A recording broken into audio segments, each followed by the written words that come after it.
Yes ma. Unafanya nini? Mwende sina kuongelesha unafanya? Unafanya makeup kwa nyumba yangu. Ulikuja kufanya makeup ama ulikuja kufanya kazi? Umekuja kujipaka nini hapa kwangu? Mwende ongea. Umekuja kufanya nini hapa? Kufanya kazi ama kujipodoa uso? Kwa hivyo umekuja hapa kujipodoa uso ndio uniharibie ndio uchukue gavana, si ndio?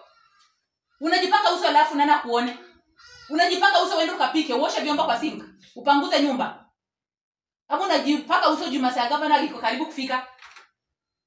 Wacha hii kwa last time na kupata. Kwanza hebu try hizi vitu hapa. Ati unajipaka uso, utajipatia uso uko kwenyu. Toa hizi vitu zote upande uko juu. Ujue kazi nilikuleta hapa. Na hizi mguu zako ndogo ndogo na mapaja yote umeweka nje, tumekuja kufanya makeup hapa.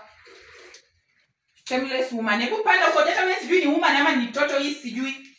Nimekuja kujipaka makeup kwa nyumba yangu. Msichana alikuja kunijaribu kwa hii nyumba.